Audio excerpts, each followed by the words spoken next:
Who controls the machines when AI gets superpowers? We're living through the most significant technological shift in human history, and most people are arguing about all the wrong things. While culture warriors battle over Superman's immigration status, the real story is staring us right in the face: the war for who gets to control artificial intelligence. This isn't some distant sci fi fantasy anymore. It's happening right now, and the stakes couldn't be higher. The new Superman movie is the perfect metaphor for this moment in our history. You've got Lex Luthor commanding an army of machines like he's playing the world's most dangerous video game, while Superman fights back with his own AI companions. The question isn't whether humans and machines will merge, it's whether the good guys or the Lex Luthors of the world get to decide how it happens. Hang out with us to discover how a comic book movie reveals 3 critical choices we're making about AI right now that will determine whether technology saves humanity or enslaves it.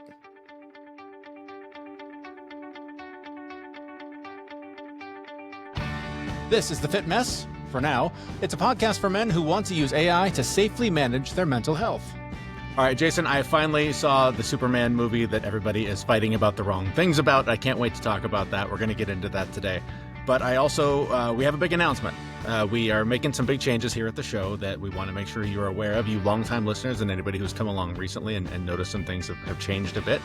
And so I'll just put it out there. We've been doing The Fit Mess, Zach and I, and Jason, you and I for the last few months, and our friend Joe has been participating as well. And we've been doing The Fit Mess for 7 or 8 years. It's been a very long time, and it's time for The Fit Mess to end. It doesn't mean that this show is going away. We're just going to be taking a different approach, calling it something else and rebranding. So rather than just say out loud what we're going to do, I thought what I would do is I've been doing a lot of research on this, asking a lot of people, getting some different advice. And one of the pieces of advice I got is from a Hall of Fame podcaster. And so I wanted to share the clip with you of me going to him to find out what he thought of our crazy new idea. So let me just bring that up here and play this. The Fit Mess says, we're about to rebrand. Here's the direction I'm thinking of going. BroBots, right there, you got me. I love the phrase BroBots, is a podcast for men, kind of figured that out, who want to use AI to safely manage their mental health. Okay, so who's it for? Bros. What's it about? AI. And how are we going to benefit? We're going to manage our mental health. I like that. I know who it's for, and I know what I'm going to get. We're going to talk about AI. So kudos to that. Just go get, brobots.com or something, and you're good to go. Yeah, Nancy's like that. It's pretty funny. Again, sometimes your pitch kind of shows your attitude, right? And if it's sarcastic and fun, that's kind of cool if your show's sarcastic and fun. And we're kind of sarcastic and fun. At least that's the goal. We don't always land there, but certainly the goal. Trying to be I mean, we're definitely sarcastic. Fun is the real fungible amount. I mean, fun. You can't spell fungible without fun. That's right. We put the fun in fungible. That, of course, was Dave Jackson from the School of Podcasting during a webinar he hosted for Podpage, which is an amazing podcast hosting website, by the way, if you're looking for one. We'll make sure we have a link in the show notes for that as well, in case you're looking for a place to host your podcast. I mean, listen, this is a decision we make with a heavy heart because the brand is something that's been, part of my life for many years, part of Zach's life for many years. And Zach is still involved. He's just kind of on the beach right now. Life has significantly gotten in the way. And as we've talked about on the show many times, when things are not serving you, put them down and make some space. So when Zach is ready, he'll return. Joe is kind of in the similar place. Life has suddenly gotten super busy. And so, Jason, you and I have been sort of steering the ship for the last few months, and this is the direction that the ship has gone. And so just every time I said The Fit Mess opening the show, it just felt like, we're not even really doing that anymore. This is a different thing. And so we just want to make it clearer to the audience exactly what they're going to get when they hit play with us. And it's not ending. It's evolving. Right. It is now augmented by artificial intelligence. We plugged into the machine and have become something else. Yes, exactly. So what you will find going forward is me probably still accidentally saying The Fit Mess a lot, but the new website will be brobots.me because we're all becoming robots. So brobots.me, and your feed will change. Suddenly you'll have a new logo for us. So things will just seem a little out of sorts, but it's still us, still talking about the ways that we can help benefit your mental health, just primarily around technology and AI, because that's where a lot of attention is going right now, and people have a lot of questions. We have a lot of questions, and in trying to answer them, we want to share what we find with you. So that's the big announcement. We'll still be pushing donuts uphill and flipping them over, by the way. Oh, That's absolutely. not going to change. Yes, Absolutely. they'll just be a little bit digitally assisted. We'll definitely employ the robots to do the heavy lifting on the giant donuts for sure. Speaking of evolving and becoming something better, you know what's helped me stay sharp during this whole rebrand process? That's right, Magic Mind. Look, when you're making big changes like we are, new name, new focus, diving deep into AI and technology, you need your mind firing on all cylinders. Magic Mind combines nootropics, adaptogens, and functional mushrooms to help with focus and mental clarity without the jitters. Honestly, it's been a game changer for me when trying to wrap my head around complex AI concepts and, well, Superman's robot army tactics. It's made a huge difference in my life, and I think it will for you as well. So use that big brain of yours to head over to magicmind.com/fitmess20. Use the promo code FITMESS20 to get 20% off your order. Again, that's magicmind.com/fitmess20 to get 20% off. Okay, so that's the big announcement. The other big thing we have to talk about is Superman, because I finally saw it, and this is not going to be movie review time. But when I saw this thing, first of all, I was like, everyone's arguing about the wrong stuff. Like the immigrant and the nice guy and the woke bullshit, blah, blah, blah. Like, what a stupid fucking culture war to wage over a fantastic movie that I loved for a million reasons. It's ridiculous in all the right ways and super cool in all the right ways.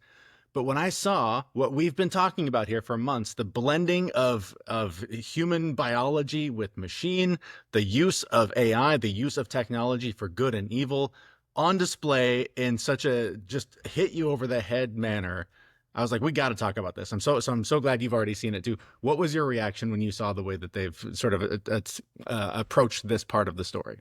So,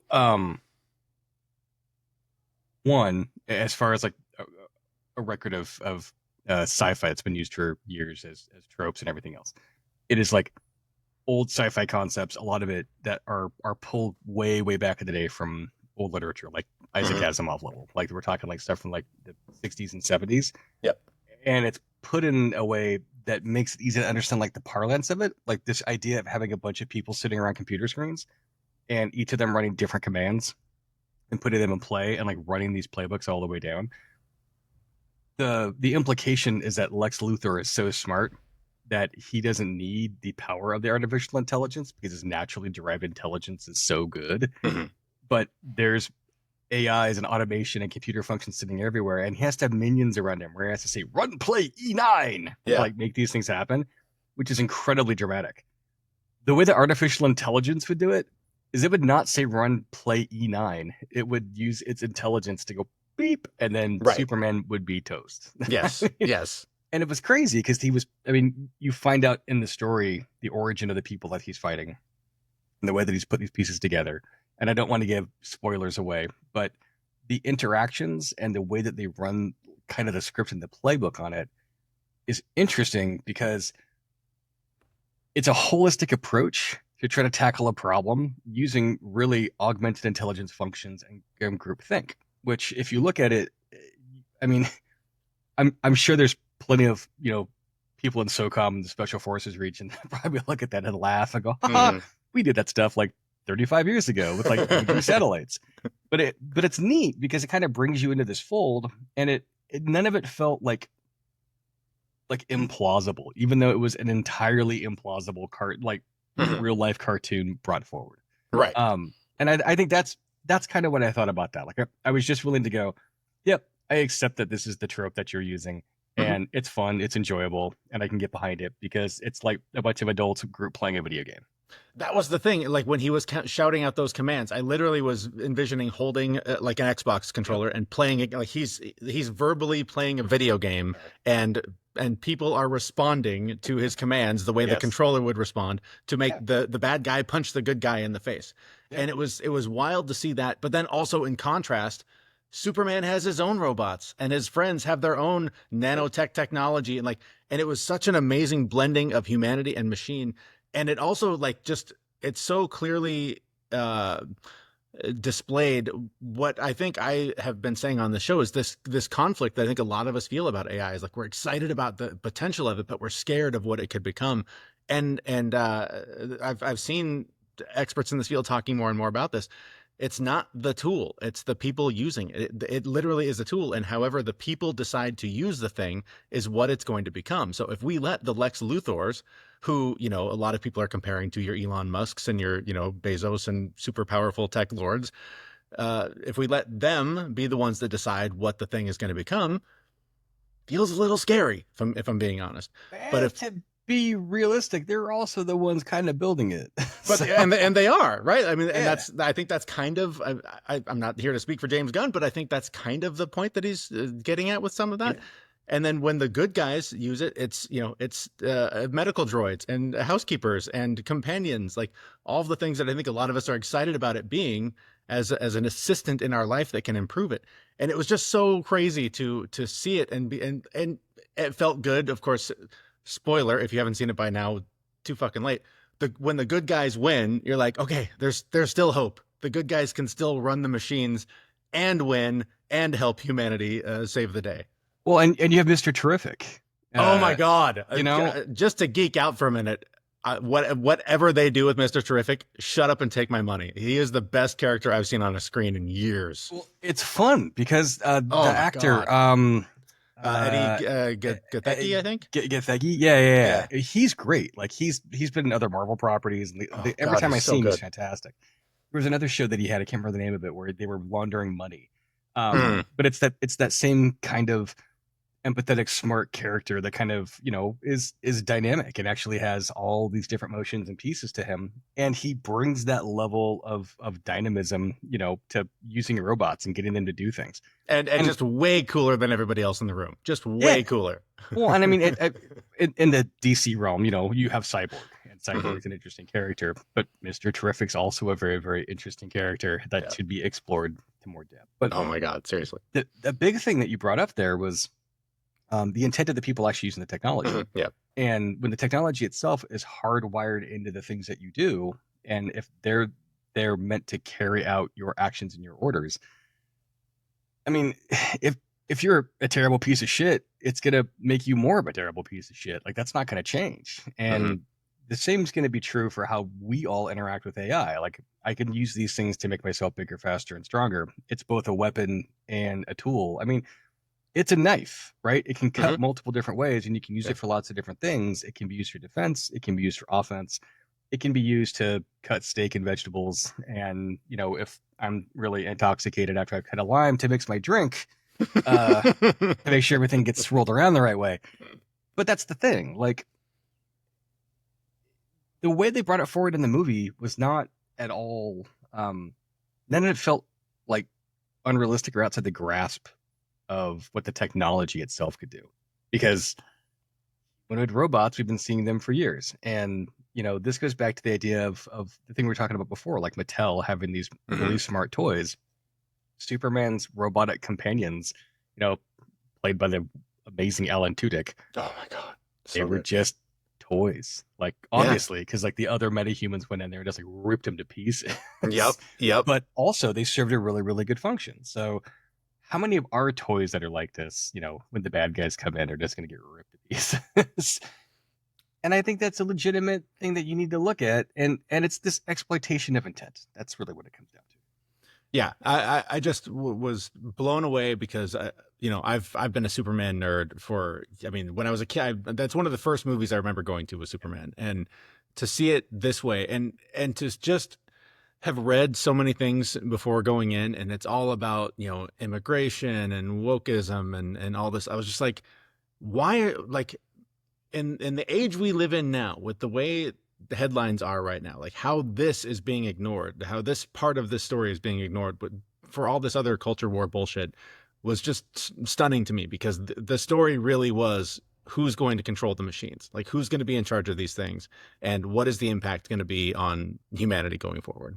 And it might be a lot of robots that are writing the collateral material and the false outrage to distract you from actually being worried about the robots, by giving you a human thing to focus on. There's a bunch of monkeys in space somewhere hammering away at keyboards saying all kinds of terrible shit. That is my favorite part. That was so awesome. That is my favorite part. Yes. But I also totally the love Simpsons. Yeah. Sorry. Yes, I loved the engineer because you've specifically talked about like literally blending our biology with machines, and that character so explicitly is like literally says, "I gave up my humanity for this to blend with technology to become this crazy supervillain."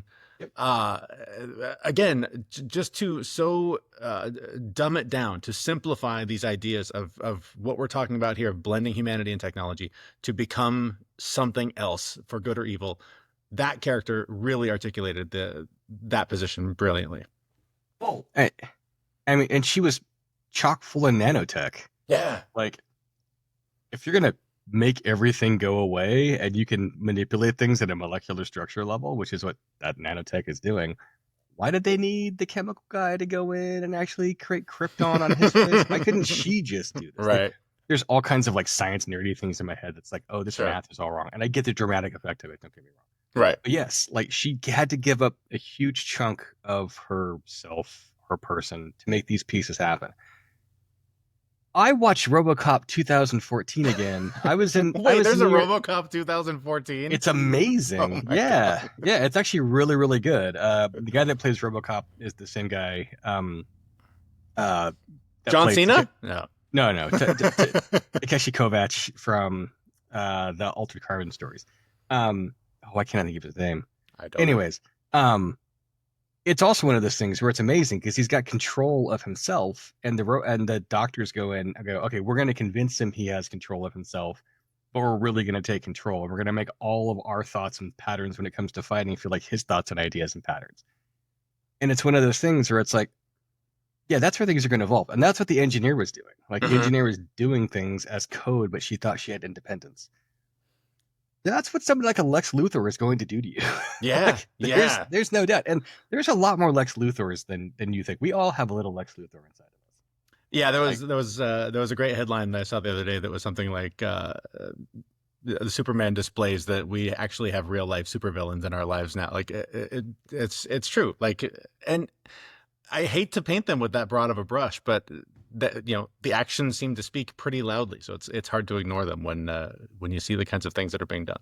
Well, and they don't think that they're supervillains. Like this all comes down to how they think about themselves. Like they're like, they feel like they're on a mission to save something, and they're willing to do whatever it takes to make sure those things happen.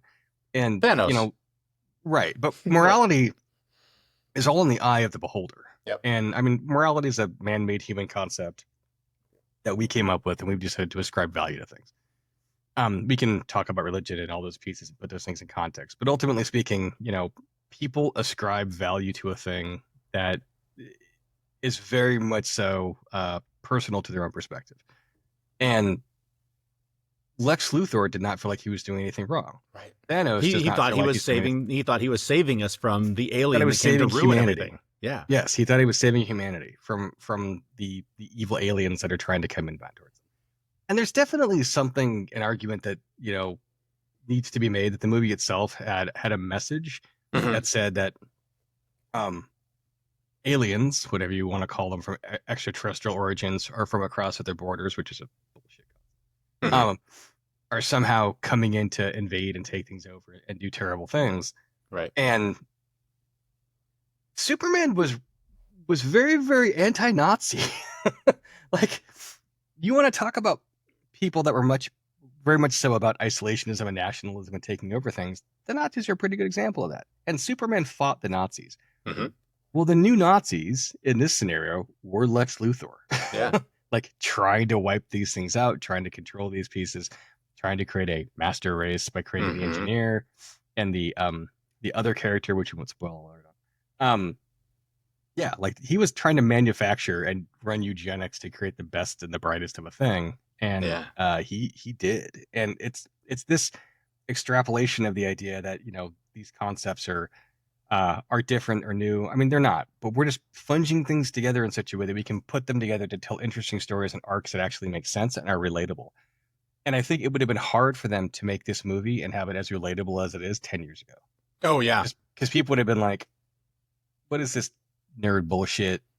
AI moving stuff around like this. This is too far fetched. And there's plenty of movies that tried this, right? And they did okay. But this one, like it was the central theme of it.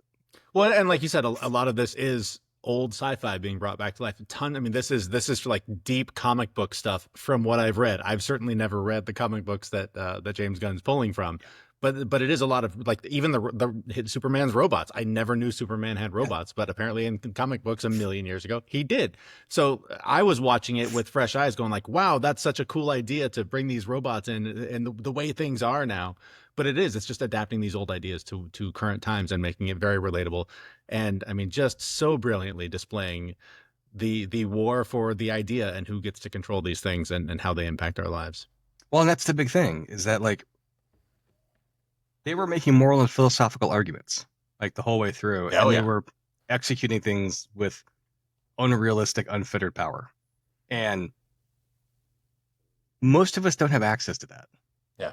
Like there's a certain economic threshold that you have to hit before you can, make attack. Start a war. Right. and that economic threshold's coming down. Like we can look at the broader aspect of things like happening in Ukraine, where they took drones and they pushed them in and they blew up a bunch of planes inside of Russia. Like this technology is becoming more and more accessible.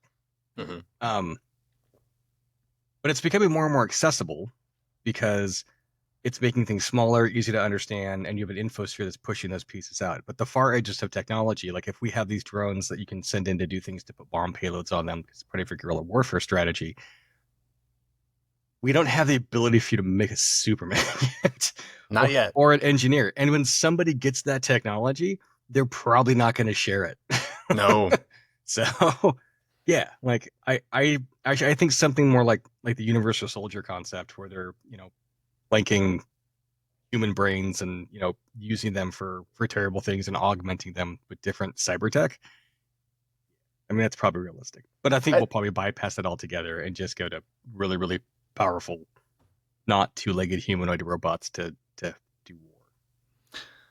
Yeah, and I mean, there's so many analogies that it brings up with, like, the Clone Wars and Star Wars and, humans versus robots. I mean, these are concepts that have been explored over and over again. And, usually the good guys win. And I know it's usually fiction, but I'm putting a lot of stock in the good guys overcoming. And maybe it's just the fact that whoever wins writes the history books and they end up being the good guys. But I'd really like to believe that we are going to end up in a better place because of all of this. And in the case of Superman, we do. Yeah. But again, that goes back to the narrative, right? Like, I mean, you're right. The victor gets to write the history books. But even more importantly, as we're going through and we're having conversations about these things, the way that you prevent those types of big conflicts from happening is actually having conversations, actually talking to other people with other ideas and trying to find common ground and looking for ways to make these things better, and realizing that you don't need to be xenophobic and afraid of people just because they're from different countries, or, maybe they're not straight. These are things that should not be an issue anymore, but they are, because they create wedges between us and create these different social camps and this notion of tribes. And we can't let AI turn tribes into these like ultra powerful ideologies that are going to fight each other. And some of that's happening today, right? Like you're not going to get around that from certain state actors. But as people living in North America, like, we should be able to agree on things. Like, certain things are okay and certain things are not. And we should try to be nice to each other and, live and let live, that whole kind of thing. And it doesn't take everyone in the tribe anymore to go through and make the argument that things need to change ad nauseum and start creating collateral material that inundates people with different ideas anymore. Because AI enables that. Like, you can create bots that can go through and can artificially look like these are people coming from this tribe saying these things, and this must be how everyone thinks in that space. Yeah. And as a viewer or a listener, a target, and a producer, you need to be aware of both sides of that. And as someone who actually takes this type of data and information coming inbound towards them, you have to be very careful of your confirmation bias. And you got to check it all the time, because these models will play on that. And where you started there, I think, is probably the most critical thing is you don't have to use these to interact with other human beings. I think you will find the more that you put that down and walk away from this thing you're looking at right now, if you're watching this on YouTube, and go like, talk to people, hang out with your neighbors, like hear what real people are saying and engage with them. We don't do that anymore. And these screens, these barriers between us are what help us all feel like warriors and, sit here and sling arrows at each other because we don't have to actually see the look on the other person's face when we say the horrible things we say to each other. Just re-engage, like unplug, re-engage with humanity. And you'll start to find that like a lot of the things that you're angry about or the things you hate about other people are ideas that you're being fed by someone else. And when you actually meet those people and they become your friends and your neighbors, you start to wonder like, what the hell was I so mad about? Like they want the same things I do. And hopefully it gets you to brush your teeth and put deodorant on, which you probably don't do often enough because you're behind the screen all the time thinking nobody can smell you.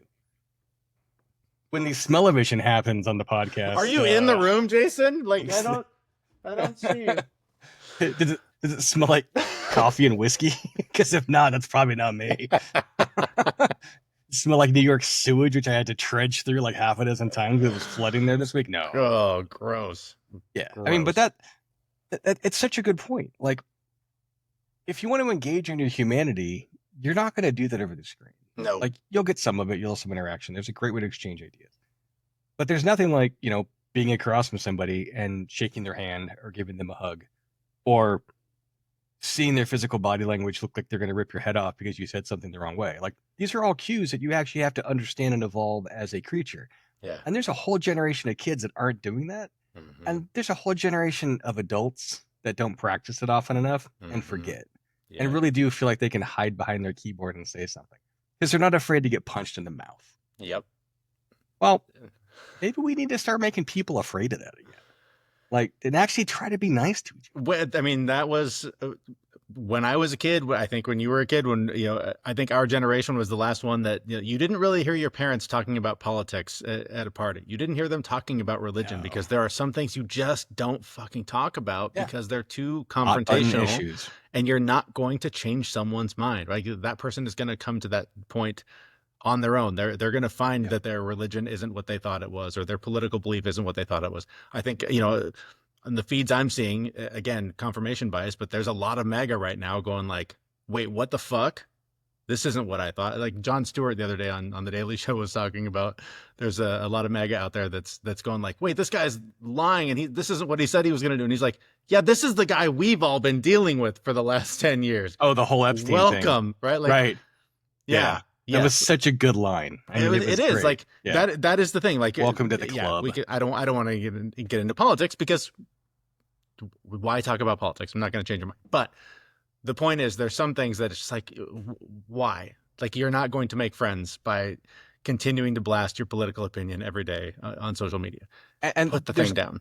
There's always a third rail of politics conversations, whatever it is, like the hot wire thing that you can tread your way into this, but don't touch that thing.